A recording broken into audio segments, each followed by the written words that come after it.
Selamat sore, selamat petang, puji Tuhan, salam sejahtera dan bahagia kiranya memenuhi setiap kehidupan kita masing-masing.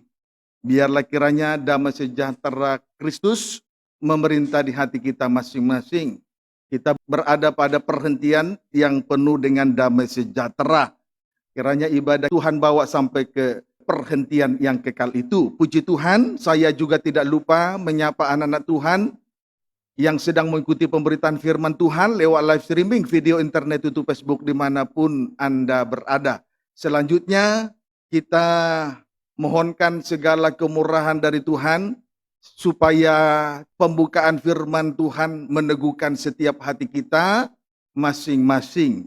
Puji Tuhan, segera kita sambut firman penggembalaan untuk ibadah raya minggu dari Wahyu pasal yang ke-12 ayat yang ke-14. Wahyu 12 ayat yang ke-14, silakan. Demikian firman Tuhan. Iya. Naga memburu perempuan itu. Kepada perempuan itu diberikan kedua sayap dari burung nasar yang besar. Puji Tuhan. Kepada perempuan itu diberikan kedua sayap dari burung nasar yang besar. Puji Tuhan. Kepada perempuan itu diberikan kedua sayap dari burung nasar yang besar. Sebab pada ayat 13, naga memburu perempuan yang melahirkan anak laki-laki itu. Puji Tuhan.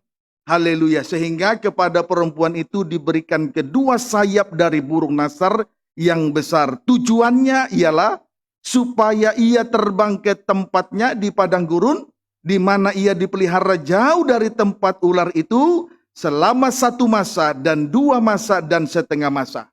Amin, saudaraku.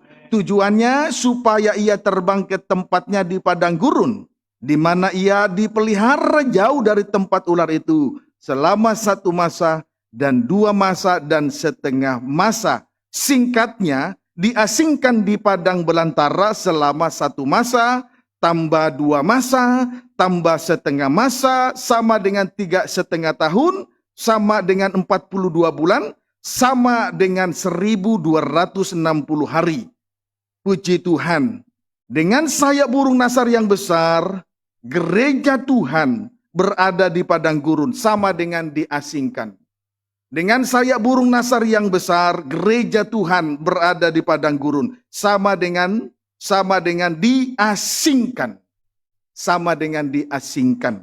Diasingkan bukan berarti kita mengasingkan diri dari dunia ini, tidak. Diasingkan berarti memberi diri dipimpin oleh Tuhan untuk kita berada di tempat pengasingan. Itu yang disebut diasingkan. Berarti memberi diri sehingga Tuhan membawa kita ke tempat pengasingan. Diasingkan. Amin, saudaraku. Puji Tuhan. Haleluya. Contoh diasingkan. Contoh diasingkan. Kisah Rasul pasal 26. Contoh diasingkan, Kisah Rasul 26 ayat 15 sampai dengan ayat 16. Baca. Demikian firman Tuhan. Ya. Paulus Tuhan. menceritakan pertobatan dan panggilannya. Ya. Puji Tuhan. Ayat 15-16. Tetapi aku menjawab, Ya. siapa engkau? Siapa engkau? Tuhan, Ya. kata Tuhan, Ya. akulah Yesus yang kau aniaya itu. Akulah Yesus yang engkau salibkan. Terus? Tetapi sekarang bangunlah dan Ya. berdirilah. Aku menampakkan diri kepadamu Ya. untuk menetapkan engkau menjadi pelayan dan saksi tentang segala sesuatu yang telah kau lihat daripadaku dan tentang apa yang akan kuperlihatkan kepadamu nanti. Puji Tuhan. Sementara dalam perjalanan dengan sebuah misi ke Damsyik, tiba-tiba saja Tuhan menampakkan diri kepada Paulus untuk selanjutnya ditetapkan menjadi pelayan dan saksi Tuhan. Untuk selanjutnya ditetapkan untuk menjadi pelayan dan saksi Tuhan tentang segala sesuatu yang ia lihat dari Tuhan dan tentang apa yang akan Tuhan perlihatkan nanti di depan. Puji Tuhan. Haleluya. Sebetulnya Paulus ini adalah suatu kehidupan yang menganiaya anak-anak Tuhan dari pintu ke pintu. Demikian juga misinya, sedang mengusung sebuah misi ke Damsyik untuk juga mengadakan penganiayaan. Itu sebabnya pada saat Tuhan menangkap dia di perjalanan, Tuhan berkata kepada Paulus, "Akulah Yesus yang kau aniaya itu." Puji Tuhan. Tanpa sadar kita seringkali menganiaya Tuhan, menyalibkan Tuhan berkali-kali. Dengan berbuat dosa berarti telah menyalibkan Tuhan berkali-kali. Amin, saudaraku. Tetapi dalam perjalanan itu, Tuhan menampakkan diri kepada Paulus untuk menetapkan ia menjadi pelayan dan saksi tentang segala sesuatu yang telah ia lihat dari Tuhan dan tentang apa yang Tuhan akan perlihatkan, yang akan Tuhan perlihatkan kepada dia di depan. Kiranya dapat dipahami dengan baik. Lebih jauh kita melihat tentang diasingkan. Ayat 17. Aku akan mengasingkan Ya. engkau dari bangsa ini Aku akan mengasingkan engkau dari bangsa ini. Terus. dan dari bangsa-bangsa lain. Lihat. Dan Diasingkan dari antara semua bangsa. Dari segala bangsa. Terus. Dan aku akan mengutus engkau kepada mereka. Puji Tuhan. Haleluya. Singkatnya Rasul Paulus diasingkan untuk diutus ke atas segala bangsa. Amin, saudaraku. Singkatnya Rasul Paulus diasingkan untuk diutus ke segala bangsa. Sementara di tengah-tengah pengutusan itu, Rasul Paulus akan menjadi saksi tentang dua hal.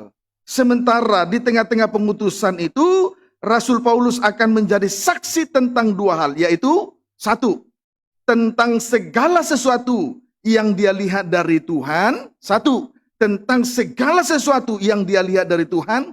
Dua, tentang apa yang akan Tuhan perlihatkan di depan. Dia akan menjadi saksi tentang dua hal. Satu, tentang segala sesuatu yang dia lihat dari Tuhan. Dua, tentang apa yang akan Tuhan perlihatkan di depan. Puji Tuhan. Itulah kehidupan yang diasingkan, diutus di antara segala bangsa. Baik Yahudi maupun bangsa kafir. Secara khusus kepada bangsa kafir. Sekarang kita akan melihat keterangan yang pertama tentang segala sesuatu yang dia lihat dari Tuhan. Puji Tuhan. Tentang segala sesuatu yang dia lihat dari Tuhan. Haleluya. 2 Korintus 12. 2 Korintus 12 ayat 1 sampai dengan ayat yang kedua. Demikian firman Tuhan. Ya, Paulus menerima penglihatan dan penyataan. ya. Aku harus bermegah, sekalipun memang hal itu tidak ada faedahnya. Ya, tidak ada faedahnya kalau kita bermega dengan kelebihan-kelebihan yang kita punya. Terus, Namun demikian aku Ya. hendak memberitakan penglihatan. namun sebenarnya dia hanya hendak memberitakan penglihatan. Terus, dan penyataan-penyataan yang kuterima dari Tuhan. ayat 2. Aku tahu tentang seorang Kristen. Ya, 14 tahun yang lampau. 14 tahun yang lampau. Itu cerita tentang Paulus ditangkap Yesus. Terus, Entah di dalam tubuh aku Ya. tidak tahu. entah di dalam tubuh. Terus, Entah di luar tubuh entah aku di luar tidak tahu. tubuh. Karena itu merupakan sebuah penglihatan. Terus, Allah yang mengetahuinya. Allah yang mengetahuinya. Terus, Orang itu tiba-tiba diangkat ke tingkat yang ketiga dari sorga. puji Tuhan. Haleluya. Rasul Paulus memberitakan penglihatan-penglihatannya kepada jemaat di Korintus. Ketika ia ditangkap oleh Tuhan, lalu diangkat ke tingkat yang ketiga dari sorga. Dia menceritakan peristiwa itu setelah 14 tahun melayani Tuhan, barulah ia memberitakan penglihatan-penglihatan itu. Di mana ketika ia diangkat ke tingkat yang ketiga dari sorga, Tuhan memperlihatkan penglihatan-penglihatan kepada dia. Dan penglihatan-penglihatan itu diberitakan kepada sidang jemaat di Korintus. Kiranya kita juga mendapatkan berita yang mulia dan suci ini. Amin, saudaraku. Puji Tuhan. Haleluya. Singkatnya, Rasul Paulus memberitakan tentang segala sesuatu yang dia lihat dari Tuhan. Ibrani 9. Inilah suasana yang dia lihat di surga. Ibrani pasal 9. Ayat 1 sampai dengan ayat 4. Demikian firman Tuhan. Puji Tuhan supaya betul-betul kita diasingkan oleh Tuhan selama kita beribadah di atas muka bumi ini. Amin. Puji Tuhan. Ibrani 9 ayat 1 sampai dengan ayat 4.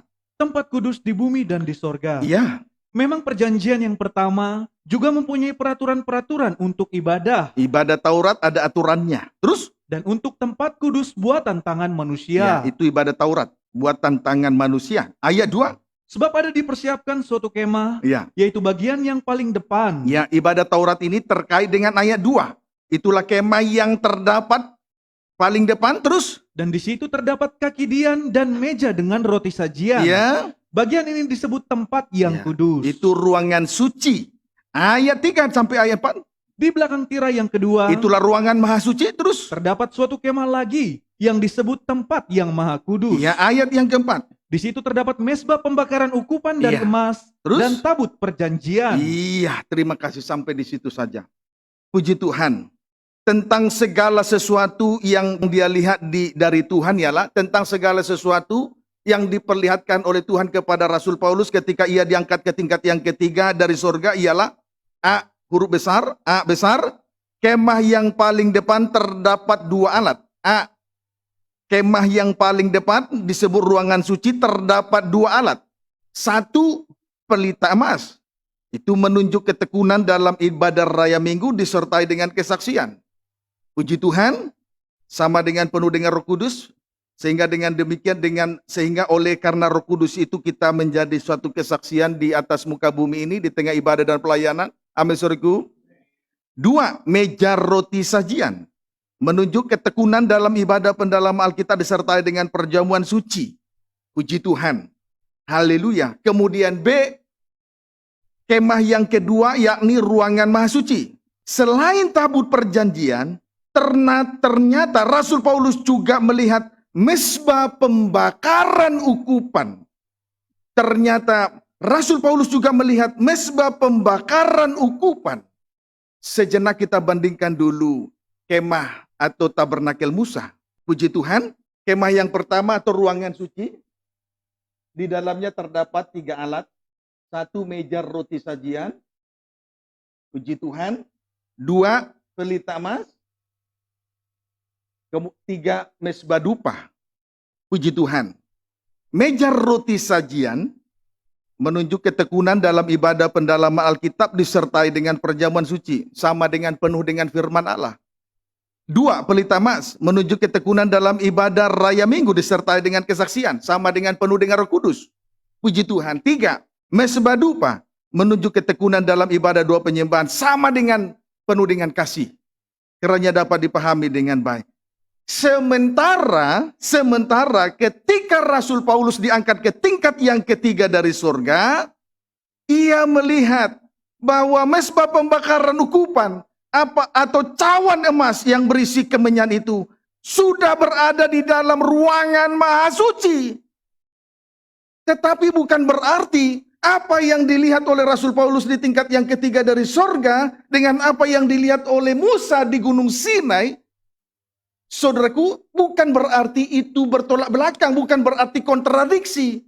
Tetapi justru sore ini Tuhan memberi suatu pengertian yang suci dan mulia kepada kita. Bahwa puncak daripada ibadah kita di atas muka bumi ini tidak lain tidak bukan adalah doa penyembahan.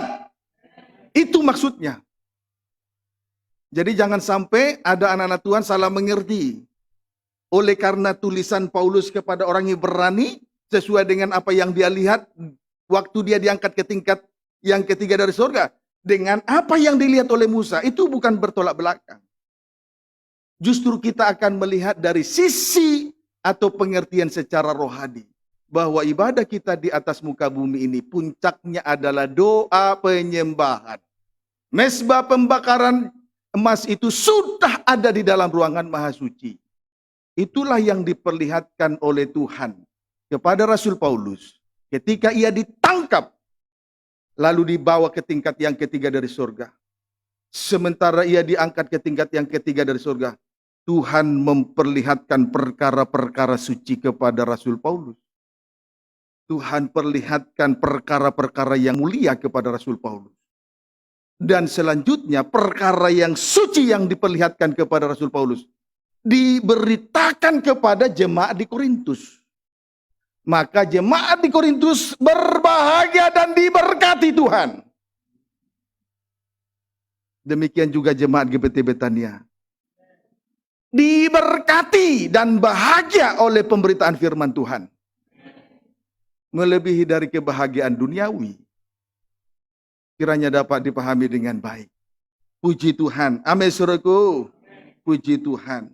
Jadi, saudaraku, bagi kita sekarang ini adalah puncak dari ibadah di bumi ini adalah doa penyembahan. Itulah suatu kenyataan yang akan membawa kita untuk bertemu dengan Allah.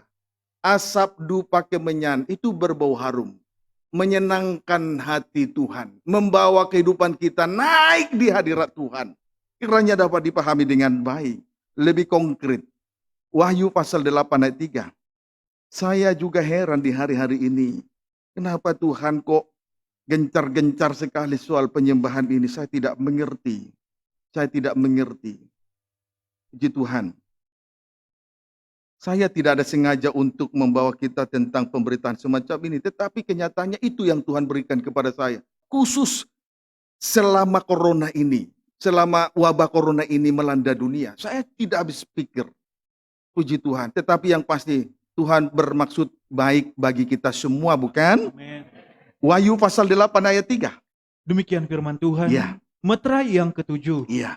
Maka datanglah seorang malaikat Ya. lain. Ya. Dan ia pergi berdiri dekat mezbah dengan sebuah pedupaan emas. Datanglah seorang malaikat lain. Pergi berdiri dekat mezbah. Dengan sebuah pedupaan emas. Terus. Dan kepadanya diberikan banyak kemenyan. Kepadanya diberikan banyak kemenyan. Terus. Untuk dipersembahkannya bersama-sama dengan doa semua orang kudus. Ya. Di atas mezbah emas di hadapan takhta itu. Puji Tuhan. Di sini kita melihat tampilnya seorang malaikat. Lalu ia berdiri dekat mezbah dengan sebuah pedupaan emas. Artinya, saudaraku, Yesus tampil sebagai imam besar agung untuk memimpin ibadah kita sampai kepada puncaknya. Selama kita berada di bumi ini, itulah ibadah yang memuncak sampai kepada doa penyembahan. Ini malaikat lain ini seorang malaikat lain, tidak bukan, itulah pribadi Yesus Kristus. Mengapa? Sebab dia adalah imam besar agung yang tampil dalam setiap ibadah-ibadah kita. Memimpin ibadah-ibadah kita untuk dipimpin sampai kepada puncak ibadah. Itulah doa penyembahan. Kepadanya diberikan banyak kemenyan untuk selanjutnya dibakar dan dipersembahkan. Jadi di hari-hari terakhir ini, jadilah mezbah pembakaran ukuran yang besar. Jadilah mezbah yang besar. Hidup dalam doa penyembahan yang besar. Karena Tuhan Yesus Kristus tampil sebagai imam besar. Memimpin ibadah kita di bumi ini. Dipimpin sampai kepada puncak ibadah. Doa penyembahan. Kepadanya diberikan banyak kemenyan. Jadilah mezbah dupa besar. Hiduplah dalam doa penyembahan yang besar. Kiranya dapat dipahami dengan baik. Puji Tuhan. Ayat yang keempat. Maka naiklah asap kemenyan bersama-sama dengan doa orang-orang kudus itu Puji Tuhan. Terus. dari tangan malaikat itu ke hadapan Allah. Haleluya. Puji Tuhan. Lalu kita lihat di ayat yang keempat. Kemudian asap dupa kemenyan itu naik sampai ke hadirat Allah. Menembusi tata Allah. Tidak ada suatu perkara di bumi ini yang sanggup menembusi tata Allah selain asap dupa kemenyan. Amin. Semua perkara kalau dilempar ke atas, pada akhirnya akan jatuh ke bawah. Terikat dengan daya tarik bumi. Hanya satu perkara yang lepas dari daya tarik bumi. Asap dupa kemenyan. Doa penyembahan. Jadi tentu saja kita patut bersyukur dan berterima kasih setinggi-tingginya kepada Dia. Dialah malaikat yang lain. Imam besar yang memimpin ibadah kita sampai kepada puncaknya. Itulah doa penyembahan.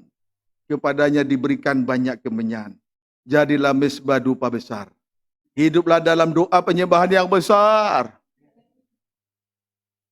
Kalau hari-hari ini penyembahan kita 1 jam tingkatkan sampai 2 jam.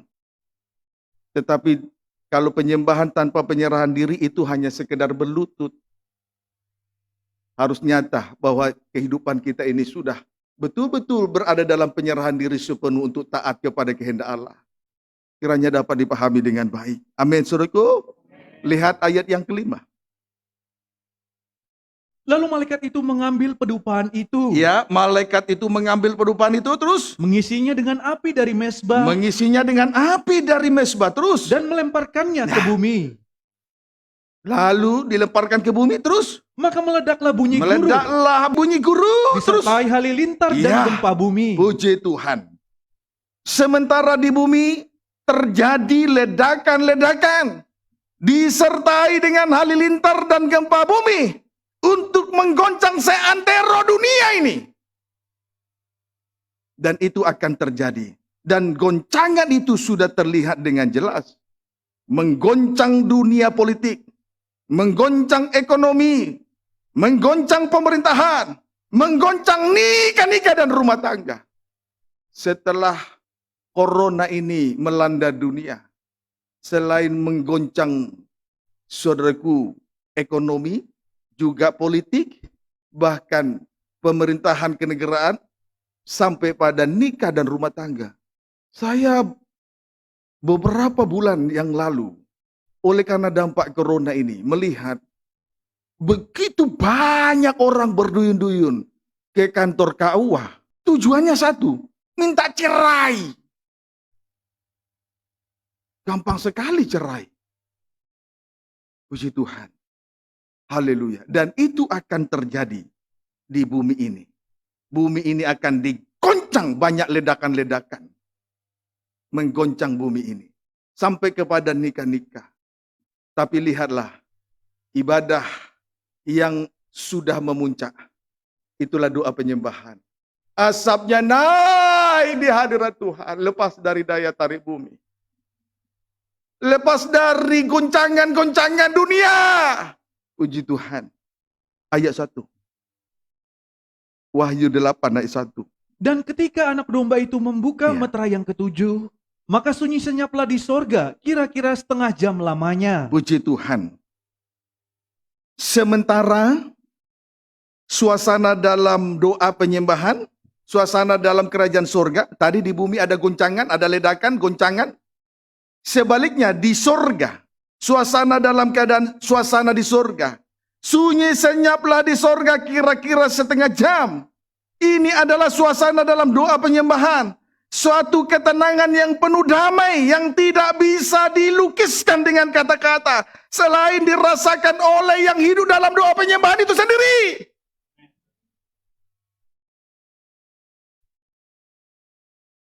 Puji Tuhan. Tuhan memberikan suatu janji.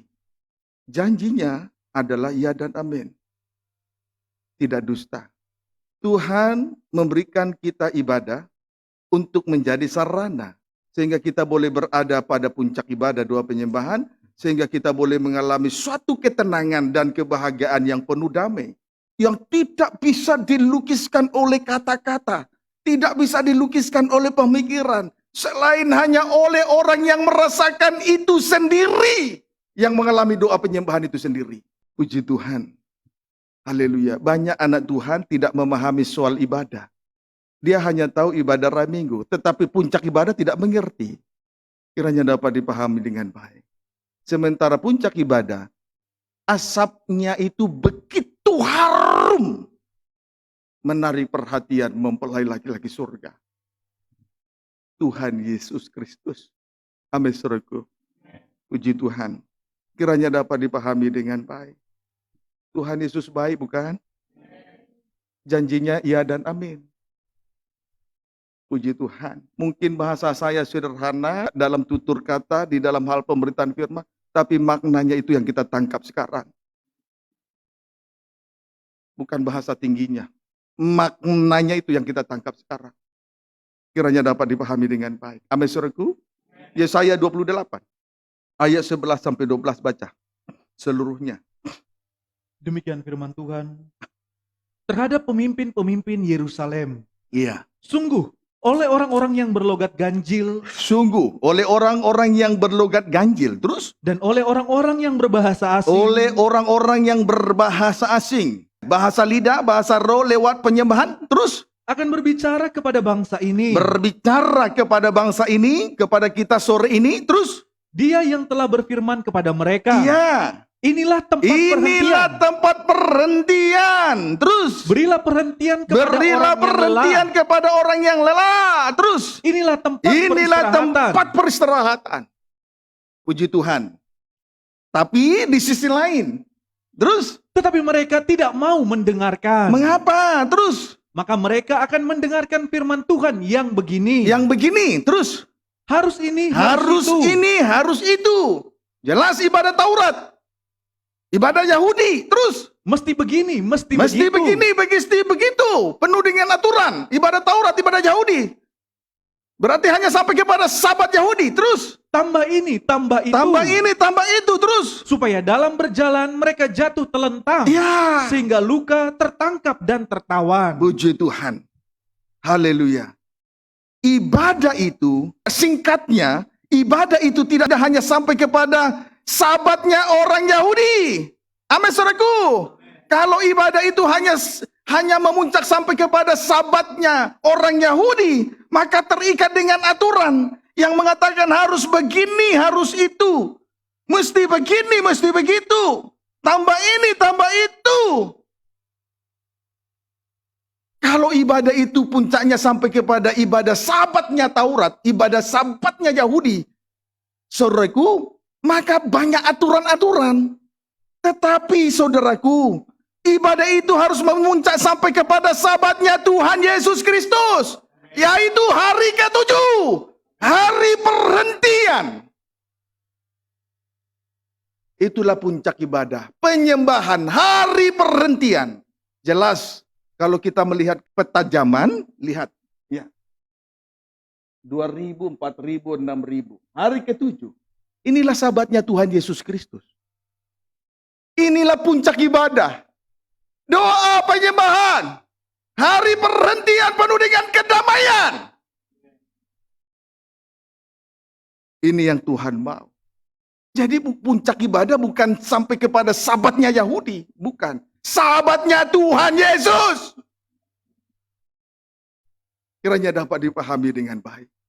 Puji Tuhan. Saudaraku, kita tentu saja bersyukur kepada Tuhan. Amin, saudaraku. Puncak ibadah adalah doa penyembahan. Hari perhentian penuh dengan damai sejahtera. Itulah kerajaan 1000 tahun damai sejahtera. Hari-hari ini Tuhan tolong ibadah kita. Supaya ibadah ini betul-betul memuncak. Sampai kepada doa penyembahan. Hari perhentian penuh dengan damai sejahtera. Kiranya dapat dipahami dengan baik. Coba kita lihat Mazmur 92. Ayat 1, baca judulnya. Demikian firman Tuhan. Ya, Tuhan hakim yang adil. Tuhan hakim yang adil. Amin, saudaraku. Amin. Dia memutuskan segala perkara sehingga dapat membedakan antara yang baik dan yang tidak baik. Dia adil. Puji Tuhan, sebab itu saya juga senantiasa dalam doa memohon kemurahan Tuhan, supaya nomor 1 dalam doa saya di hari-hari ini, supaya Tuhan beri hikmat. Tidak minta yang lain. Supaya Tuhan berikan pembukaan firman.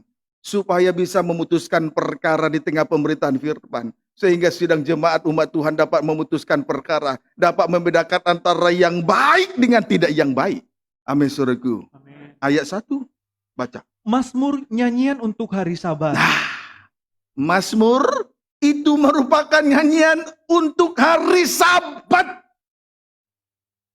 Nyanyian pengagungan yang keluar dari mulut. Itu nyanyian hari Sabat penyembahan. Puncak ibadah, puncaknya hari ibadah adalah Sabat Tuhan. Amin. Bukan Sabat Yahudi. Penuh dengan aturan. Ayat 14.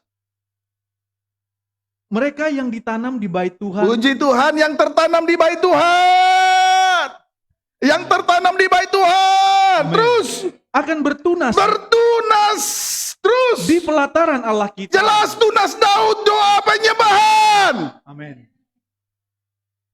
Itulah nyanyian hari Sabat, doa penyembahan.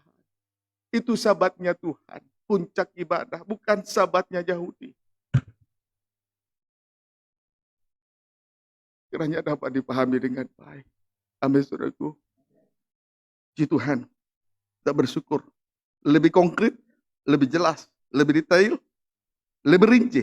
Lukas, Injil Lukas 13. Kemurahan Tuhan besar kepada kita, saudara. Amin.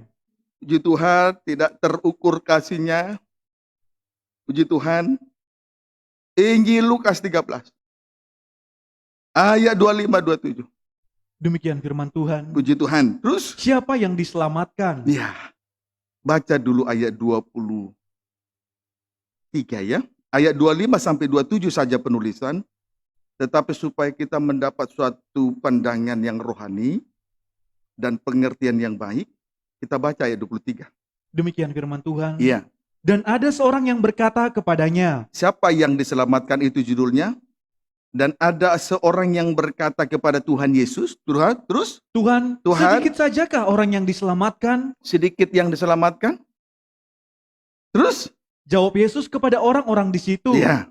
Berjuanglah. Berjuanglah, terus? Untuk masuk melalui pintu yang sesak itu. Untuk masuk melalui pintu yang sesak itu, terus? Sebab aku berkata kepadamu, Ya. banyak orang akan berusaha untuk masuk, Ya. tetapi tidak akan dapat. Puji Tuhan. Kalau berbicara tentang pintu, kita kaitkan dulu dengan tabernakel, pengajaran tabernakel. Kalau terkait dengan pengajaran tabernakel, di dalam pola tabernakel terdapat 3 pintu. Yang pertama, pintu gerbang.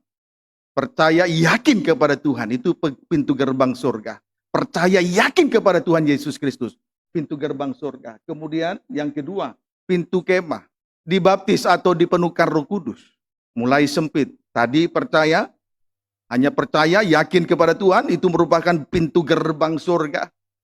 Kemudian pintu yang kedua, pintu kemah. Sudah mulai sempit. Dipenuhkan dengan Roh Kudus, dibaptis dengan Roh Kudus. Lalu berada dalam ruangan suci. Saat ini kita berada di tengah pengudusan lewat 3 macam ibadah pokok. Untuk selanjutnya dilabuhkan ke ruangan maha suci. Pengharapan itu adalah sau yang kuat untuk melabuhkan kita. Itu sau yang kuat. Tetapi tentu saja harus melewati pintu atau yang disebut tirai tabir bayi suci Allah. Supaya itu terbuka, tirai itu bisa terbuka, harus terlebih dahulu mengalami perobekan daging. Sudah semakin sempit sekali. Puji Tuhan.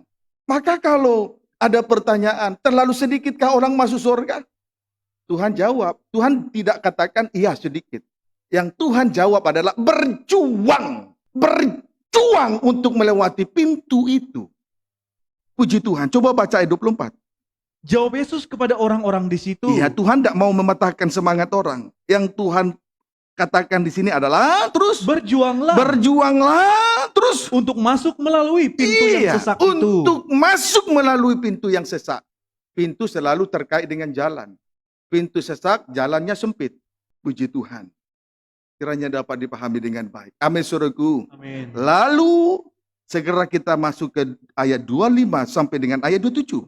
Jika tuan rumah telah bangkit Ya. dan telah menutup pintu, Kaitan dari 2 ayat ini adalah ayat 25 sampai 27. Jika tuan rumah telah bangkit dan telah menutup pintu, terus kamu akan berdiri di luar ya, dan mengetok-ngetok pintu sambil berkata, ya apa? Tuhan, bukakanlah kami pintu. Tuhan, bukakanlah kami pintu. Terus Dan ia akan menjawab dan berkata kepadamu, tuan rumah akan menjawab dan berkata, terus aku tidak tahu dari mana kamu aku datang. tidak tahu dari mana kamu datang. Ayat 26. Maka kamu akan berkata, Ya, kami telah makan dan minum di hadapanmu. dia akan berbicara soal pengalaman, yaitu kami telah makan, kami telah minum di hadapanmu Tuhan. Terus Dan engkau telah mengajar di jalan-jalan kota memang kami. Tuhan mengajar tentang jalan-jalan Tuhan. Terus Tetapi ia akan berkata kepadamu, iya, aku tidak tahu dari mana kamu aku datang. tidak tahu dari mana kamu datang. Terus Nyala dari hadapanku. perhatikan, aku tidak tahu dari mana kamu datang, nyala dari hadapanku.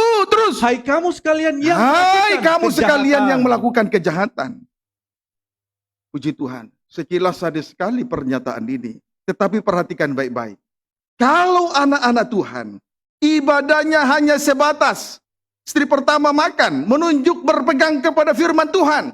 Strip yang kedua minum, menunjuk berpegang kepada persekutuan Roh Kudus atau kesaksian. Konsekuensinya ialah tidak dikenal Tuhan. Kalau tidak memuncak ibadahnya di bumi, tidak memuncak sampai doa penyembahan, tidak dikenal Tuhan. Ini loh keuntungan kita menerima firman pengajaran mempelai dalam terangnya tabernakel. Dengan pengajaran tabernakel semuanya menjadi terang, benderang. Ibadah ini tidak dimanipulasi.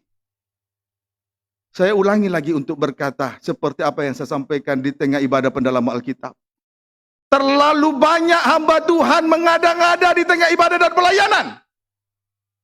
Suka mengada-ngada tentang sorga. Suka berhalunisasi. Suka berhayal tentang kerajaan sorga. Supaya dia berpikir jemaat melihat kerajaan sorga. Sebetulnya dia sedang memanipulasi sidang jemaat. Sebetulnya sidang jemaat tidak melihat kerajaan sorga. Tetapi Tuhan kepada kita, Tuhan memperlihatkan kerajaan sorga. Tuhan membukakan firman-Nya bagi kita. Sehingga kerajaan sorga nampak di depan mata. Tinggal kita mau melangkah sesuai ketetapan firman atau tidak. Setiap kali khotbah selalu berbicara naik turun surga. Lalu untuk mengembalikan kuasa perjamuan suci dan minyak urapan. Siapa manusia? Ada lagi yang paling heran. Diutus Tuhan, katanya dia diutus Tuhan untuk memimpin 144.000. Loh, siapa 144.000? Inti mempelai, kita bangsa kafir. Kok bangsa kafir memimpin inti mempelai? Mengada-ngada tentang kerajaan surga. Dia mencoba merangkai sebuah kerajaan surga dengan kata-kata. Supaya seolah-olah dia sedang memperlihatkan kerajaan surga kepada sidang jemaat. Tetapi sebetulnya sidang jemaat tidak melihat kerajaan surga. Tetapi sore ini Tuhan memperlihatkan kerajaan surga bagi kita. Amin. Tuhan tidak memanipulasi kita semua. Itu loh yang kita syukuri kepada Tuhan. Itu yang kita syukuri. Akhir perjalanan rohani kita bukan berkat jasmani. Tetapi supaya tubuh dengan kepala menyatu. Kalau hanya penuh dengan firman, ibadah pendalaman sama dengan ibadah pendalaman Alkitab. Penuh dengan Roh Kudus sama dengan ibadah hari Minggu. Tidak dikenal Tuhan. Sekalipun kita mengaku, engkau sudah mengajar kami tentang jalan-jalan Tuhan. Tapi kalau ibadah tidak memuncak, tidak dikenal, titik. Bahkan ironisnya Tuhan berkata, "Enyalah kamu semua pembuat kejahatan." Mohon maaf yang belum tekun 3 macam pada pokok. Saya tidak menghakimi saudara. Tuhan yang sedang menyatakan hakimnya di tengah ibadah ini. Saya hanya untuk menjalankan tanggung jawab saya. Kalau saya seolah-olah berbicara tentang salib tapi saya penggal, lalu saya ganti dengan firman yang ditambahkan, misalnya menyampaikan 1-2 ayat ditambahkan cerita si kancil, si kura-kura, si buaya. Seolah-olah salib padahal sedang dipenggal, dipotong salibnya. Lalu dikurangi lagi dengan teologi kemakmuran, soal berkat dan mukjizat. Puji Tuhan. Tapi Tuhan tidak memanipulasi kita. Mari kita pikul salib, memimpin ibadah sampai doa penyembahan. Amin. Puji Tuhan, kiranya dapat dipahami dengan baik. Kidung Agung 7 ayat 10. Baca. Demikian firman Tuhan. Boleh baca ayat 9 ya. Kenikmatan cinta. Kenikmatan cinta. Ini loh sebetulnya yang Tuhan dambakan dari mempelai, sidang mempelai wanita Tuhan. Tuhan mendambakan ini. Sebab itu ayat 10, tapi baca ayat 9 mulai. Kata-katamu manis bagaikan anggur. Ya, Ya, anggur itu mengalir kepada kekasihku dengan tak putus-putusnya. dia Melimpah ke bibir orang-orang yang sedang tidur. puji Tuhan. Ayat 10, lihatlah Sulamit, mempelai wanita Tuhan. Terus, Kepunyaan kekasihku aku. kepunyaan kekasihku aku. Aku ini milik mempelai laki-laki sorga. Terus, Kepadaku gairahnya tertuju. kepadaku gairahnya tertuju. Persembahan dari mempelai wanita adalah persembahan yang tertinggi. Sebab persembahannya khusus hanya kepada Tuhan. Itulah puncak ibadah, doa penyembahan. Amin. Tidak ada gairah-gairah kepada yang lain-lain. Khusus kepada Dia. Ini loh penyembahan yang Tuhan mau. penyerahan diri sepenuh untuk taat kepada Tuhan, kehendak Allah. Kiranya dapat dipahami dengan baik. Amin saudaraku, puji Tuhan. Haleluya. Itulah yang dilihat oleh Rasul Paulus, tentang segala sesuatu yang dilihat oleh Rasul Paulus ketika ia diangkat ke tingkat yang ketiga dari surga. Secara singkat, maka kita lihat keterangan tentang yang kedua, tentang apa yang akan Tuhan perlihatkan di depan. Tentang apa yang akan Tuhan perlihatkan di depan. Kita kembali membaca Kisah Rasul 20. Boleh baca Kisah Rasul, tidak usah ditulis, Kisah Rasul 26 ayat 16, supaya kita melihat tentang yang kedua, baca. Demikian firman Tuhan. Tetapi sekarang bangunlah dan berdirilah. Aku menampakkan diri kepadamu untuk menetapkan engkau menjadi pelayan dan saksi tentang segala sesuatu yang telah kau lihat daripadaku. Ya, tentang segala sesuatu yang telah kau lihat daripadaku. Sudah diuraikan walaupun singkat. Maka sekarang yang kedua. Terus? Dan tentang apa yang akan kuperlihatkan kepadamu nanti. Ke depan, nanti ke depan. Puji Tuhan. Sekarang keterangan yang kedua. Tentang apa yang akan Tuhan perlihatkan di depan. Kisah Rasul 20. Kisah Rasul 20 ayat 22 sampai 23. Kalau kita belajar untuk mengerti isi hati Tuhan, rencananya dinyatakan, pasti kita senantiasa mendengar dan menikmati semua pernyataan-pernyataan kasih-Nya, bukan? Amen. Puji Tuhan. Nikmatilah pernyataan kasih Tuhan. Lebih dari sekedar nonton televisi. Kisah Rasul 20 ayat 22 sampai 23. Baca. Demikian firman Tuhan. Ya. Tetapi sekarang sebagai tawanan roh. Sebagai tawanan roh. Terus? Aku pergi ke Yerusalem. Pergi ke Yerusalem. Terus? Dan aku tidak tahu apa yang akan terjadi atas diriku di situ. Tidak tahu apa yang akan terjadi atas diriku di situ, di depan. Terus? Selain daripada yang dinyatakan Roh Kudus dari kota ke kota kepadaku. Terus? Bahwa penjara dan sengsara menunggu aku. Penjara dan sengsara menunggu aku. Singkatnya, sebagai tawanan roh, Rasul Paulus menurut dan memberi diri dipimpin oleh kuasa dari Allah Roh Kudus yang suci. Sekalipun di depannya penjara dan sengsara menunggu dia. Puji Tuhan. Saudaraku, tawanan roh berarti terikat dengan roh Tuhan. Atau sama dengan terikat dengan kegiatan roh. Sama dengan terikat dengan ibadah-ibadah dan pelayanan dengan segala kegiatan yang ada dalamnya. Itu namanya tawanan roh. Terikat dengan kegiatan roh, ibadah dan pelayanan. Oleh sebab itu, jangan kita melepaskan diri dari tawanan roh dan menginginkan kebebasan dunia. Sebab itu merupakan jerat iblis atau setan. Jangan menginginkan diri untuk melepaskan diri dari tawanan roh karena menginginkan kebebasan dunia. Jangan. Menginginkan kebebasan dunia itu adalah merupakan jerat setan. Amin, saudaraku. Namun biarlah kita semuanya menjadi tawanan roh. Apapun yang terjadi di depan kita tidak peduli. Yang terpenting kita semua menjadi tawanan roh. Terikat dengan ibadah dan pelayanan. Terikat kontrak dengan roh Tuhan sampai selama-lamanya. Jangan melepaskan diri dari tawanan roh hanya karena keinginan untuk kebebasan dunia. Itu jerat setan. Itu perangkap setan. Kiranya dapat dipahami dengan baik. Tidak peduli apapun yang terjadi di depan. Yang penting kita menjadi tawanan roh. Amin. Puji Tuhan. Haleluya. Ayat 24.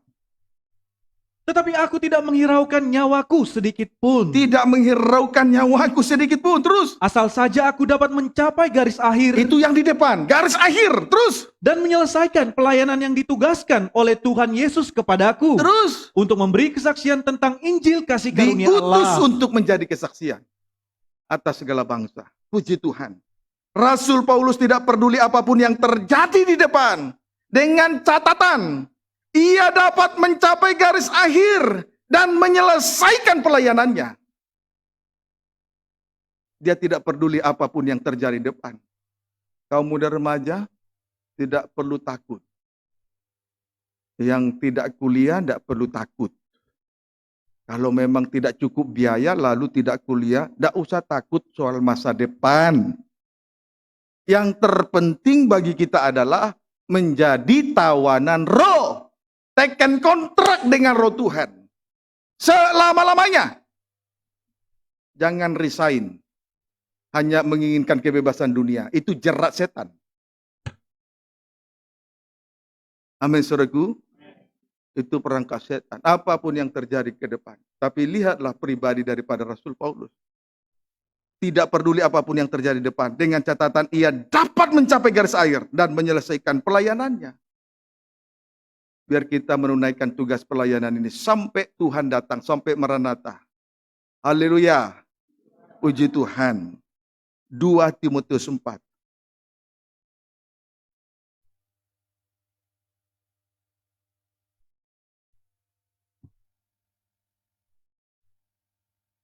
Timotius 4 ayat 7. Lihat ayat 6 mulai, baca. Demikian firman Tuhan. Ya, Penuhilah panggilan pelayananmu. puji Tuhan. Penuhilah panggilan pelayananmu. Jelas terkait dengan tawanan roh. Jangan resign dari tawanan roh. Amin. Hanya karena kebebasan dunia, jangan. Penuhilah panggilan pelayananmu. Ini terkait dengan tawanan roh. Ayat 7 dimulai pembacaan ayat 6. Baca. Mengenai diriku, Mengenai diriku, darahku sudah mulai dicurahkan darahku sudah mulai dicurahkan sebagai persembahan. sebagai persembahan, dipersembahkan di atas mezbah Tuhan. Itulah ibadah pelayanan. Terus, Dan saat kematianku sudah dekat, kematianku sudah dekat, garis akhir sudah dekat. Ayat 7. aku telah mengakhiri pertandingan yang Aku baik. telah mengakhiri pertandingan yang baik. Terus, Aku telah mencapai garis aku telah akhir. mencapai garis akhir. Dan aku telah memelihara Aku telah iman. memelihara iman. Kiranya dapat dipahami dengan baik. Puji Tuhan, Rasul Paulus telah mengakhiri pertandingan yang baik. Ia telah mencapai garis akhir. Itu sebabnya tadi saya katakan di atas tadi, jangan resign dari tawanan roh. Tapi resignlah dari ikatan roh-roh yang bukan dari roh Tuhan. Amin, saudaraku. Kalau biasa keluyuran di luaran sana, resign. Putus kontrak dengan roh-roh itu. Selanjutnya beralih kepada roh Tuhan, menjadi tawanan roh. Sampai menyelesaikan tugas pelayanan yang dipercayakan.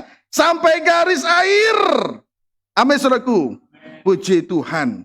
Berarti Rasul Paulus telah meneladani apa yang telah dikerjakan oleh Tuhan Yesus di atas kayu salib.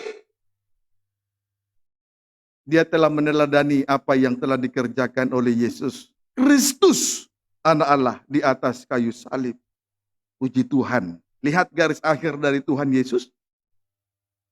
Garis akhir itu yang dimaksud di depan. Puji Tuhan. Walaupun darahnya dipersembahkan, itu korban di atas mezbah sampai mati, garis akhir. Puji Tuhan.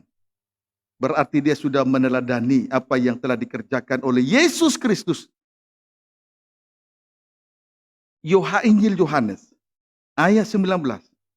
Mulai dari ayat 31 sampai dengan ayat 34. Baca. Demikian firman Tuhan. Iya.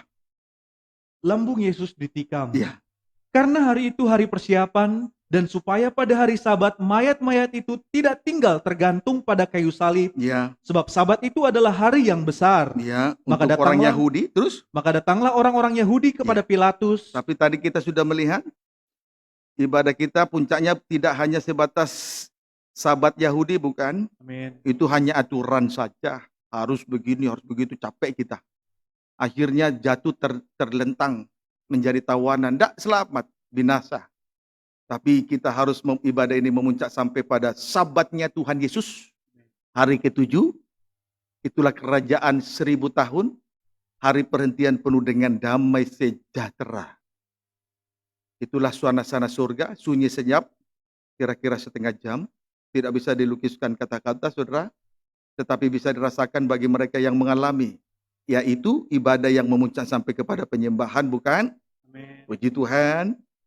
Terus, ayat berapa sekarang? Masih 31. 31. Maka datanglah orang-orang Yahudi kepada Pilatus Ya, dan meminta kepadanya Ya. supaya kaki orang-orang itu dipatahkan dan mayat-mayatnya diturunkan. puji Tuhan.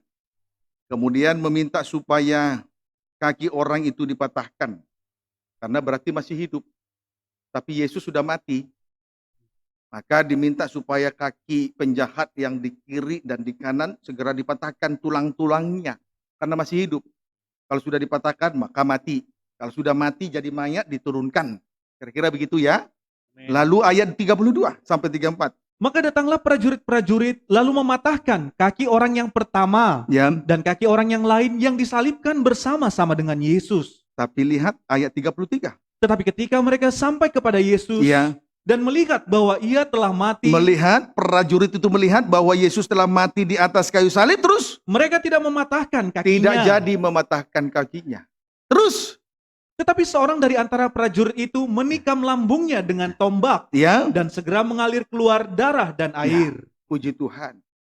Garis akhir dari pekerjaan Tuhan di atas muka bumi ini adalah Yesus mati di atas kayu salib. Amin. Itulah garis akhir dari pekerjaan Tuhan Yesus di atas kayu salib. Dia mati di kayu salib. Karena dia telah mati di kayu salib, maka prajurit-prajurit itu tidak mematah-matahkan tulangnya. Tidak ada satupun yang tulang-tulang Yesus yang dipatah-patahkan. Amin, saudaraku. Melainkan menombak lambung Yesus, maka segera mengalir keluar darah dan air. Terjadi kelahiran baru. Kalau anak lahir, tandanya air ketuban dan darah. Terjadi kelahiran baru. Ini berlaku bagi bangsa kafir. Amin, saudaraku. Tetapi yang pasti, oleh karena kematian Yesus di kayu salib, tidak ada satupun tulang-tulangnya yang dipatahkan. Kiranya dapat dipahami dengan baik. Inilah pekerjaan Tuhan yang terakhir sekali di atas muka bumi ini. Mati di kayu salib. Dan oleh karena kematiannya, tidak ada satupun tulang-tulangnya yang dipatah-patahkan. Kiranya dapat dipahami dengan baik. Dengan demikian, terwujudlah pembentukan tubuh Kristus yang sempurna. Karena tidak ada satupun tulang-tulang Yesus yang dipatah-patahkan, berarti terwujudnya kesatuan tubuh yang sempurna. Utuh. Itu kesatuan tubuh yang sempurna. Utuh. Amin, saudaraku. Tidak dipatah-patahkan, berarti utuh. Itu kesatuan tubuh yang sempurna. Kita lihat dulu, saudaraku, nubuatan dari penciptaan. Kejadian pasal yang kedua. Ini garis akhir, saudaraku, di depan. Garis akhir di depan. Puji Tuhan. Bisa dimengerti ya? Puji Tuhan. Kejadian 2. Ayat 23 saja. 22 sampai 23. Demikian firman Tuhan. Ya. Manusia dan Taman Eden. Ya. Dan dari rusuk yang diambil Tuhan Allah Ya. dari manusia itu, Ya. dibangunnyalah seorang perempuan. Dibangun, dibentuk, terwujudnya pembangunan tubuh, terwujudnya pembentukan tubuh Kristus yang sempurna, terus Lalu dibawanya kepada lalu manusia dibawa itu. masuk dalam pesta nikah anak domba. Manusia Adam yang terakhir, manusia yang terakhir, Yesus Kristus, kepala gereja mempelai pria sorga. Ayat 23. Lalu berkatalah manusia itu, Ya, inilah dia, Ya. tulang dari tulangku Ya. dan daging dari dagingku. terus Ia akan dinamai perempuan sebab ia diambil dari dia laki-laki. dinamai mempelai perempuan Tuhan. Karena dia sudah masuk dalam pembangunan tubuh Kristus yang sempurna. Inilah garis akhir dari pelayanan di atas muka bumi. Amin. Tidak ada yang lain. Inilah garis akhir di depan. Tidak yang lain. Barulah dia disebut. Setelah terwujudnya pembangunan tubuh atau pembentukan tubuh Kristus yang sempurna, barulah disebut perempuan. Mempelai perempuan Tuhan. Inilah tubuhku, tulang dari tulangku, daging dari dagingku. Ini garis akhir. Inilah yang dimaksud oleh Rasul Paulus. Di depan. Yang terpenting. Dia tidak peduli. Dia tidak menghiraukan nyawanya. Dengan catatan, ia dapat menyelesaikan tugasnya sampai garis akhir. Terwujudnya pembangunan tubuh Kristus yang sempurna. Kiranya dapat dipahami dengan baik. Amin, saudaraku. Itu sebabnya di dalam 2 Korintus 11, kalau kita lihat sejenak dulu ya. Pernyataan Rasul Paulus begitu Indah sekali dinyatakan kepada jemaat di Korintus. Ayat 2, baca ayat 1. Demikian firman Tuhan. Ya, Alangkah baiknya jika kamu sabar terhadap kebodohanku yang kecil itu. ya. Sabar ya. Kalau ada kebodohan di sana sini di dalam penggembalaan ini, sabar ya. Amin, saudaraku. Kalau dalam pemberitaan firman bahasa saya terlalu sederhana, sabar ya. Yang penting kita mendapatkan makna rohani yang dalam ya. Puji Tuhan, sabar. Manakala nanti terlihat kekurangan saya, sabar ya. Yang terpenting kita bisa menyelesaikan tugas sampai garis akhir masuk dalam pesta nikah ya. Amin, saudaraku. Sabar ya. Sabar, amin. Puji Tuhan. Jangan lantas putus asa melihat kekurangan saya. Puji Tuhan, masih banyak kekurangan saya, tetapi saya minta doa supaya juga Tuhan mampukan menjadi contoh teladan yang baik. Menjadi pemimpin. Karena saya gembala sidang untuk kawanan domba, bukan gembala sidang untuk kawanan bebek. Kawanan bebek gembalanya di belakang.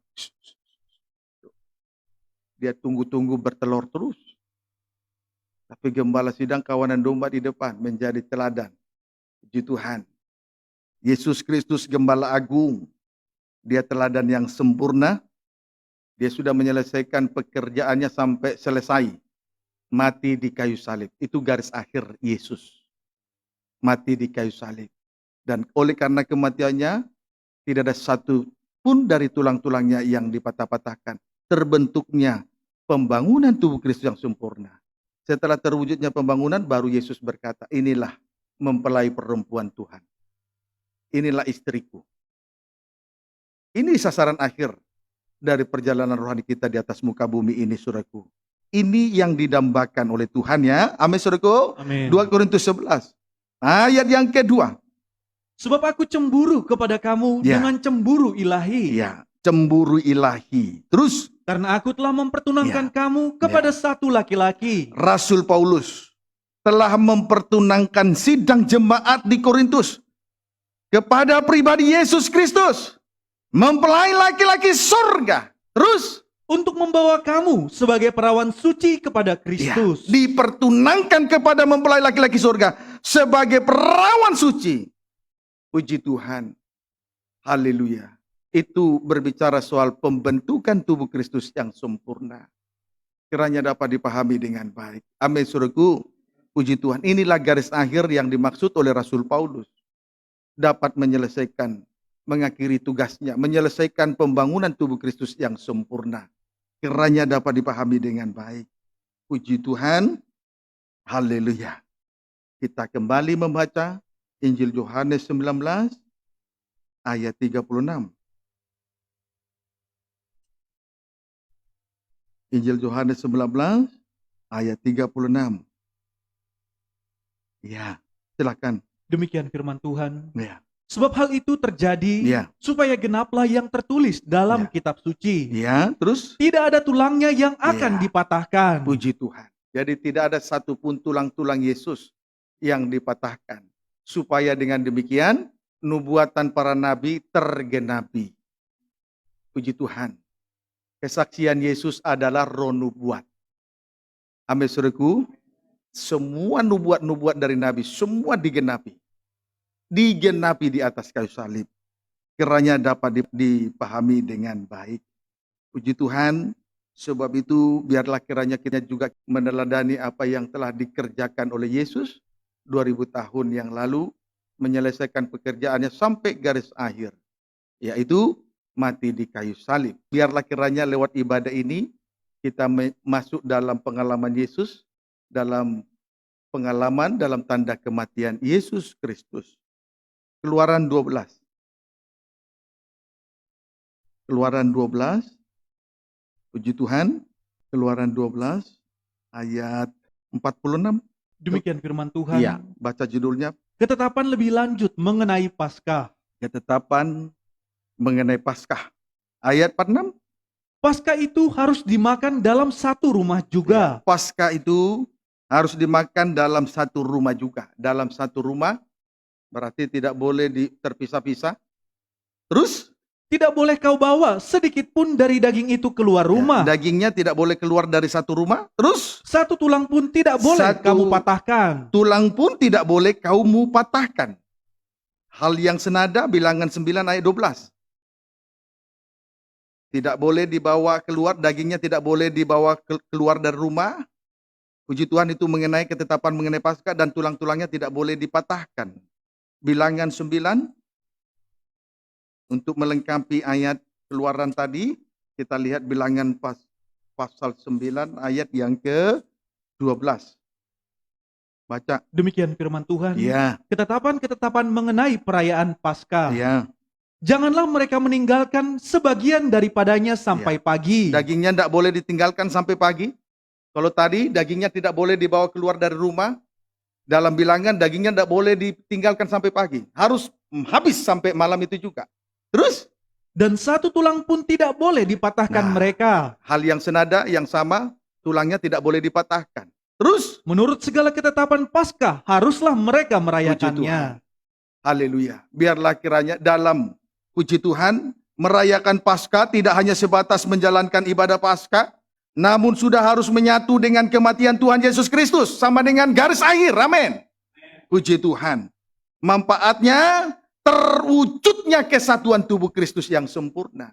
Kalau kita merayakan Paskah bukan hanya sekedar beribadah Paskah, tapi sudah betul-betul satu dengan kematian Yesus Kristus. Dengan kata lain, terwujudnya kesatuan tubuh Kristus yang sempurna. Sebab itu, dalam Keluaran pasal yang ke-12, dagingnya tidak boleh dibawa keluar. Dalam Bilangan pasal yang ke-9, tidak boleh disisakan sampai pagi. Lalu tulangnya sama-sama tidak boleh dipatahkan. Jadi di dalam hal merayakan Paskah, tidak hanya sekedar menjalankan ibadah Paskah setiap bulan 4, setiap tahun bulan 4. Tetapi sudah seharusnya kita satu dengan kematian Yesus Kristus. Itu garis akhir. Sehingga dengan demikian terwujudnya kesatuan tubuh Kristus yang sempurna. Amin, saudaraku. Puji Tuhan. Dan kiranya pengalaman kematian ini betul-betul kita nikmati. Kita nikmati, saudara. Puji Tuhan. Sebagaimana di dalam pernyataan Yesus di dalam Injil Yohanes. Pasal yang keempat ayat 34. Makananku ialah melakukan kehendak Allah dan menyelesaikan pekerjaan Allah. Jadi betul-betul dinikmati. Korban Paskah dinikmati. Pengalaman kematian dinikmati. Supaya terwujudnya kesatuan tubuh ini. Inilah garis akhir. Pengalaman kematian adalah garis akhir. Tujuannya supaya kita menyatu satu dengan yang lain. Dan kita nikmati saja.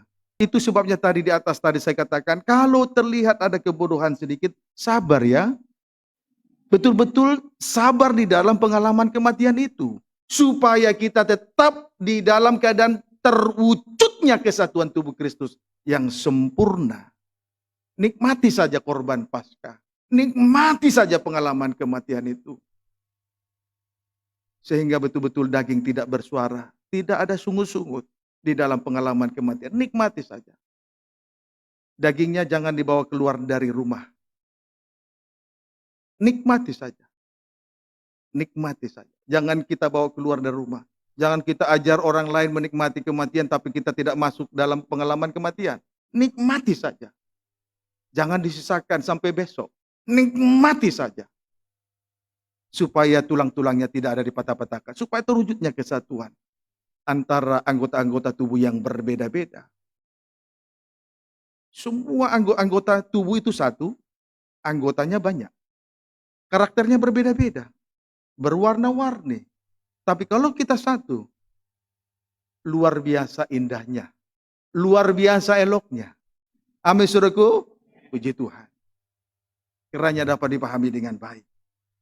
Nah, sekarang kita kembali melihat Mazmur 34 ayat 21. Mazmur 34 ayat 21. Puji Tuhan, boleh baca 20. Demikian firman Tuhan. Iya, Dalam perlindungan Tuhan. dalam perlindungan Tuhan. Baca ayat 20. Kemalangan orang benar banyak. Banyak kemalangan orang benar tuh banyak. Terus Tetapi Tuhan melepaskan dia dari semuanya itu. Tapi Tuhan melepaskan dia dari semua itu. Ayat 21. Ia melindungi segala tulangnya. Ia melindungi segala tulangnya. Terus. Tidak ada satupun yang patah. Tidak ada satupun yang patah. Inilah inilah manfaat dari kesatuan tubuh Kristus yang sempurna. Nyata perlindungan Tuhan dalam kehidupan kita. Sekalipun kemalangan orang benar banyak, tapi Tuhan melepaskan dia dari semuanya itu. Ia melindungi segala tulangnya. Tidak ada satupun yang patah. Biarlah kita memelihara kesatuan roh. Amin, saudaraku. Sekalipun anggota-anggota itu berbeda-beda. Kiranya dapat dipahami dengan baik. Demikian juga imam-imam. Sekalipun karunia-karunianya di dalam hal melayani pekerjaan Tuhan berbeda-beda. Tetapi harus sumbernya dari roh yang satu dan yang sama. Kalau melayani, saudaraku, dari sumber yang berbeda, yang satu dari roh Tuhan, yang satu dari roh daging, nanti terjadi sikut menyikut.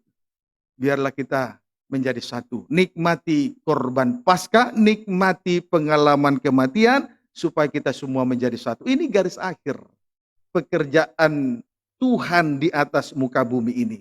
Sehingga apapun yang terjadi, Rasul Paulus tidak peduli. Yang penting ia menyelesaikan tugasnya di atas muka bumi ini. Ini juga perkara yang harus tertanam di dalam hati dan pikiran kita semua. Tapi yang pasti kalau kita menjadi satu, Tuhan melindungi dan memelihara apapun yang terjadi.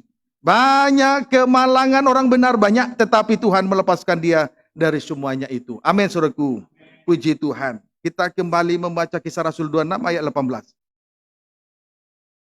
Bagian-bagian yang terakhir. Bagian yang terakhir bukan akhir. Kisah Rasul 26 ayat 18. Puji Tuhan. Baca. Demikian firman Tuhan. Ya. Untuk membuka mata mereka. Untuk membuka mata mereka. Terus. Supaya mereka berbalik dari kegelapan Ya. kepada terang. Ya. Dan dari kuasa iblis Ya. kepada Allah. Terus. Supaya mereka oleh iman mereka kepadaku memperoleh pengampunan dosa. Ya. Terus. Dan mendapat bagian dalam apa yang ditentukan untuk orang-orang yang dikuduskan. Puji Tuhan. Tadi ayat 17, aku akan mengasingkan engkau dari bangsa ini dan dari bangsa-bangsa lain, segala bangsa, Yahudi dan kafir, dan aku akan mengutus engkau kepada mereka. Jadi diasingkan ayat 17 untuk diutus, tujuannya untuk membuka mata mereka, supaya mereka berbalik dari kegelapan kepada terang, dan dari kuasa iblis kepada Allah, supaya mereka oleh iman mereka kepadaku memperoleh pengampunan dosa dan mendapat bagian dalam apa yang ditentukan untuk orang-orang yang dikuduskan. Puji Tuhan. Haleluya. Saudaraku, diasingkan untuk diutus ke segala bangsa, tujuannya untuk membuka mata mereka. Sama dengan mencelikkan mata mereka. Amin, saudaraku. Sama dengan mencelikkan mata mereka. Lihat dulu mata yang tercelik ya. Lihat mata yang tercelik. Puji Tuhan, sebagaimana Tuhan Yesus juga mencelikkan mata rohani. Yohanes 19 ayat 37. Mata yang tercelik, lihat ya. Injil Yohanes 19 tadi. Boleh baca 36 sampai 37. Demikian firman Tuhan. Ya. Sebab hal itu terjadi Ya. supaya genaplah yang tertulis dalam kitab suci. Ya. Tidak ada tulangnya yang akan dipatahkan. Ayat 37. Dan ada pula nas yang mengatakan, Ada pula nas yang mengatakan terus. mereka akan memandang kepada dia Ya. yang telah mereka tikam. Puji Tuhan, mereka akan memandang kepada dia yang telah mereka tikam. Puji Tuhan. Lewat peristiwa kematian Yesus di kayu salib, mereka akan memandang kepada dia yang telah mereka tikam. Tercelik mata rohani mereka. Tercelik mata rohani mereka. Mata rohani mereka terbuka. Amin, saudaraku. Puji Tuhan. Zakaria 12 ayat 10. Kita percepat. Zakaria 12 ayat 10. Demikian firman Tuhan. Ya. Ratapan atas dia yang tertikam. Terus. Aku akan mencurahkan roh pengasihan Ya. dan roh permohonan. Puji Tuhan. Roh pengasihan. Roh permohonan. Puji Tuhan. Biarlah kiranya Tuhan Curahkan roh pengasihan, roh permohonan kepada kita semua. Amin. Ada belas kasih, diberi kesempatan untuk menaikkan permohonan-permohonan. Terlalu banyak yang kita mohonkan di atas muka bumi ini. Suami memohonkan istrinya, istri memohonkan suaminya, orang tua memohonkan anaknya, anaknya juga kalau melihat orang tua jauh dari Tuhan dimohonkan kepada Tuhan. Masih banyak lagi perkara-perkara yang lain termasuk soal bisnis, usaha, pekerjaan dan lain sebagainya. Termasuk kesehatan dan pergumulan yang lain. Diberi kesempatan untuk dimohonkan kepada Tuhan. Tuhan Yesus baik kepada kita semua. Amin. Amin, saudaraku. Amin. Terus baca. Atas keluarga Daud Ya, Daud. dan atas penduduk Yerusalem. Imamat Rajani, Daud Raja, Yerusalem Imam. Terus. Dan mereka akan memandang kepada Dia yang telah mereka tikam. Puji Tuhan. Dan selanjutnya mereka akan memandang kepada Dia yang telah mereka tikam. Puji Tuhan, oleh karena roh pengasihan dan roh permohonan, akhirnya mata rohani mereka tercelik memandang kepada korban Kristus. Puji Tuhan, senantiasa mengarahkan pandangan mereka kepada korban Kristus, tidak kepada yang lain. Amin, saudaraku. Amin. Oleh karena roh permohonan dan roh pengasihan itu, mata kita arahkan kepada korban Kristus, tidak kepada yang lain. Supaya kita kuat menghadapi segala perkara di atas muka bumi ini. Amin, saudaraku. Amin. Puji Tuhan, haleluya. Wahyu 1 ayat 7. Dan biarlah itu nyata sampai Tuhan datang pada kali yang kedua. Kita senantiasa mengarahkan pandangan kepada korban Kristus, tidak yang lain-lain. Amin. Sama dengan tercelik. Puji Tuhan. Wahyu 1 ayat 7. Demikian firman Tuhan. Ya, Lihatlah, ya. Ia datang dengan awan-awan. Ia datang dengan awan-awan terus. Dan setiap mata akan melihat Dia. Setiap mata akan melihat Dia. Mulai dari sekarang belajar untuk senantiasa mengarahkan pandangan kepada korban, tidak kepada yang lain. Terus. Juga mereka yang telah menikam Dia. Juga mereka yang telah menikam Dia. Tercelik mata rohani mereka. Sampai nanti Tuhan datang pada kali yang kedua. Tetap mengarahkan pandangan mereka. Juga mereka yang telah menikam Dia. Puji Tuhan. Lalu siapa lagi terus? Dan semua bangsa di bumi akan meratapi Dia. Ya, amin. Puji Tuhan. Haleluya. Kiranya dapat dipahami dengan baik. Biar kita senantiasa mengarahkan pandangan kepada korban Kristus, tidak kepada yang lain. Sampai Tuhan datang, sampai Maranatha. Tuhan datang kembali sebagai Raja dan mempelai pria surga. Kemarin Pak Handoyo berkata, doakan supaya Lydia beribadah. Saya doakan terus. 1 minggu, Endro yang ganteng ikut beribadah. Nah, ini sudah 2 minggu belum juga Lydia. Tapi saya tidak pernah putus harap. Sampai Lydia betul-betul tergembala. Dan ibadahnya dipimpin oleh Imam Besar Agung. Sampai kepada puncaknya. Doa penyembahan. Kepadaku gairahnya tertuju. Penyembahan. Tidak kepada yang lain-lain. Amin, saudaraku. Puji Tuhan. Demikian juga berikutnya. Kalau mata rohani kita sudah tercelik, maka otomatis mata ini selalu diarahkan kepada korban Kristus. Dan kita bersyukur kepada Tuhan, itu merupakan roh pengasihan dan roh permohonan dari Tuhan dicurahkan kepada kita. Dan biarlah itu nyata sampai Tuhan datang pada kali yang kedua. Sebagai Raja dan mempelai pria surga. Sekarang bukti bahwa mata sudah tercelik. Kisah Rasul 26 ayat 18. Harus ada buktinya ya. Kisah Rasul 26 ayat 18. Demikian firman Tuhan. Ya. Untuk membuka mata Ya. mereka. Tercelik, sudah tercelik. Amin. Amin. Sesudah tercelik, apa buktinya? Supaya Terus mereka berbalik dari berbalik. kegelapan kepada terang. Berbalik dari kegelapan kepada terang. Terus Dan dari kuasa iblis kepada Allah. supaya mereka berbalik. Nah, sama dengan bertobat. Kalau berbalik, tadinya arahnya kepada kegelapan. Lalu berbalik. Sekarang arahnya kepada terang. Itu bertobat. Tadinya arahnya kepada setan. Nah, berbalik arahnya kepada Tuhan Yesus. Sama dengan bertobat. Jangan setengah bertobat. Ada orang yang setengah bertobat. Berhenti berbuat dosa. tapi tidak menyerahkan hidupnya selanjutnya kepada Tuhan, itu setengah bertobat. Yang Tuhan mau bertobat sepenuhnya, berbalik kepada Tuhan. Amin, saudaraku. Puji Tuhan. Haleluya. Berbalik sama dengan bertobat. Dari kegelapan kepada terang yang ajaib. Puji Tuhan. Tuhan membawa kita berada dalam terang yang ajaib. Terang itu hidup. Amin, saudaraku. Hidup itu adalah terang. Tidak ada sempat waktu menjabarkan ke sana, tapi saudara bisa nanti buka Injil Yohanes 1 ayat 3 sampai dengan ayat 4. Kemudian dari kuasa iblis kepada Allah, supaya mereka oleh iman mereka kepada Tuhan memperoleh pengampunan dosa dan mendapat bagian dalam apa yang ditentukan untuk orang-orang yang dikuduskan. Kalau kita bertobat 100%, keuntungannya ada pengampunan. Yang kedua, mendapat bagian dalam apa yang ditentukan untuk orang-orang yang dikuduskan. Kita ini bangsa kafir sebagaimana dalam Efesus pasal 2, tetapi oleh karena darah salib yang jauh menjadi dekat. Amin, saudaraku. Puji Tuhan. Haleluya. Selanjutnya, Kisah Rasul 26 ayat 19. Baca. Sebab itu ya Raja Agripa, Ya, sebab itu pernyataan ini dinyatakan kepada Raja Agripa dalam pembelaan Rasul Paulus di hadapan Raja Agripa.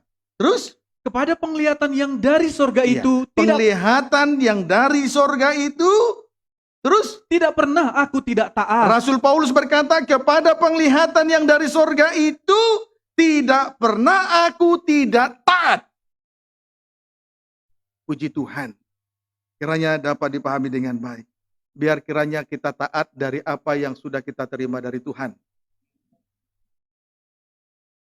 Tuhan memperlihatkan segala sesuatu tentang apa yang dalam suasana kerajaan surga, dan lalu diberitakan kepada jemaat di Korintus. Dan berita itu juga ternyata sampai pada sore ini kepada kita semua. Jelas itu karena doa penyahutan Yesus sebagai imam besar di atas kayu salib. Eloi, Eloi, lama sabachthani. Dia menyahut.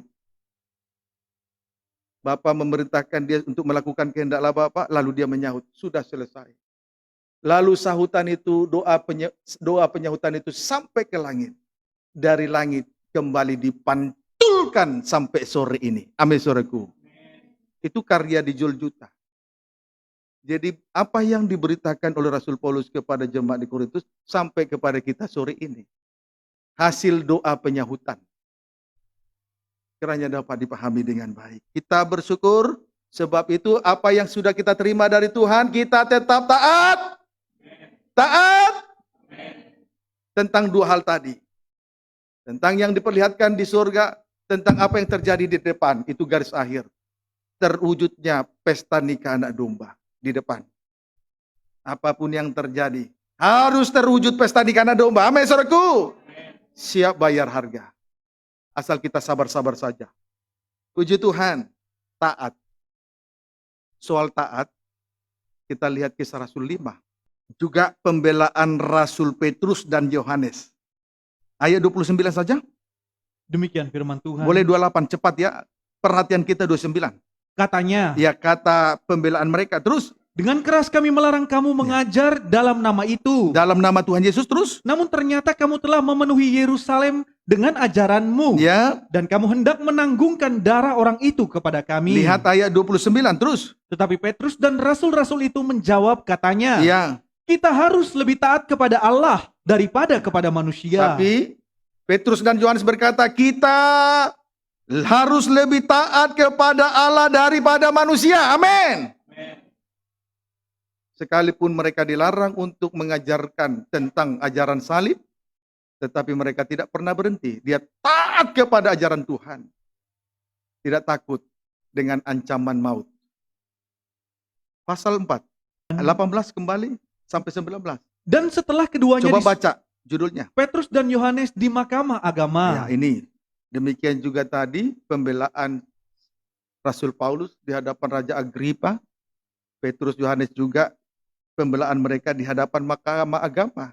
Tetap selalu bicara soal ketaatan. Jadi kalaupun nanti kita dihadapkan dengan pengadilan-pengadilan apapun, tetap taat kepada salib Kristus. Puji Tuhan. Baca ayat 18-19. Dan setelah keduanya disuruh masuk, mereka diperintahkan supaya sama sekali jangan berbicara atau mengajar lagi dalam nama Yesus. Ya, yang disalibkan terus. Tetapi Petrus dan Yohanes menjawab mereka, Iya, silahkan kamu putuskan sendiri. silakan kamu putuskan sendiri apapun keinginanmu, kehendakmu, maumu. Terus. Manakah yang benar di hadapan Allah? Ya, Taat kepada kamu atau taat kepada tapi Allah? kami taat kepada Tuhan saja. Puji Tuhan. Haleluya. Jadi untuk dua hal ini, apapun resikonya, kita tetap taat.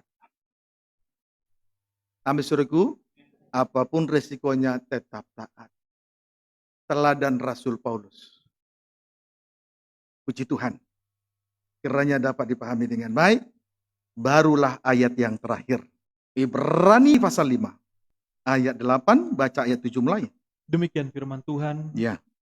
Yesus sebagai imam besar. Ya, Yesus imam besar agung. Ayat 7.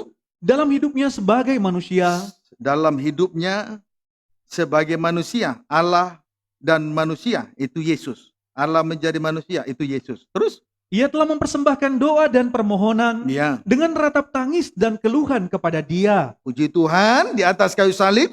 Terus? yang sanggup menyelamatkannya dari maut. Terus? Dan karena kesalehannya, ia telah didengarkan. Doa penyahutan didengar sampai dipantulkan dari sorga sampai sore ini. Terus? Dan sekalipun ia adalah anak, Iya, sekalipun ia adalah anak Allah. Terus? ia telah belajar menjadi taat dari Ia apa telah yang belajar. telah dideritanya. Ia telah belajar menjadi taat dari apa yang telah dideritanya. Dari apa yang telah dideritanya. Jadi sekalipun ada ancaman apapun, belajar untuk menjadi taat dari apa yang telah dideritanya. Puji Tuhan. Kiranya hal ini berlaku dalam kehidupan kita. Amin, saudaraku. Puji Tuhan. Dan minggu yang akan datang, kiranya kita diberkati kembali. Dan kita lihat kisi-kisi di minggu yang akan datang. Wahyu 12 ayat 15. Setelah kita melihat soal diasingkan ini, dan biarlah kiranya nyata dalam kehidupan kita selama kita diam di bumi. Puji Tuhan, dalam ketekunan dalam 3 macam ibadah pokok. Lalu ayat 15. Lalu ular itu menyemburkan dari mulutnya air sebesar sungai Iya. ke arah perempuan itu, supaya ia dihanyutkan sungai Iya. itu.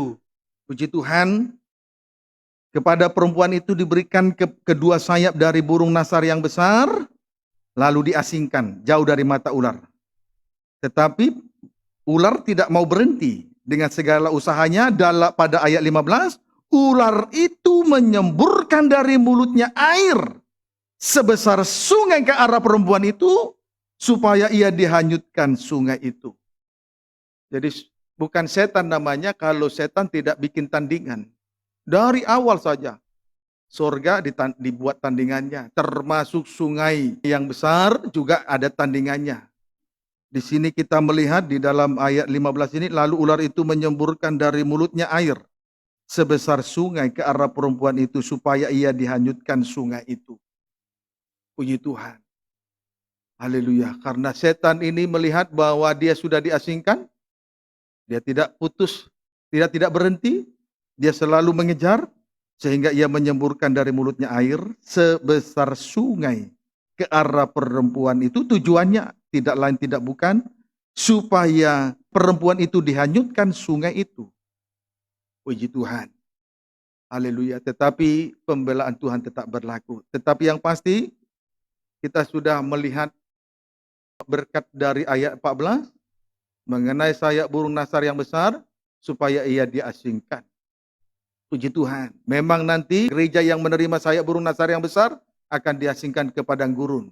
Saudara tidak usah bertanya kepada saya, di mana padang gurun? Itu haknya Tuhan. Yang Tuhan mau supaya kita mengerti tentang dua hal itu. Taat tentang dua hal itu. Satu, ibadah memuncak sampai 2 penyembahan. Gairahnya tertuju kepada kita. Yang kedua, saudaraku, menyelesaikan pekerjaan di atas muka bumi ini sampai garis akhir. Pesta nikah anak domba. Itu saja. Taat kepada dua hal itu. Kalaupun setan mau berusaha untuk menggugurkan iman kita, Tuhan pasti bela. Seperti pada ayat 15. Tuhan Yesus memberkati kita semua.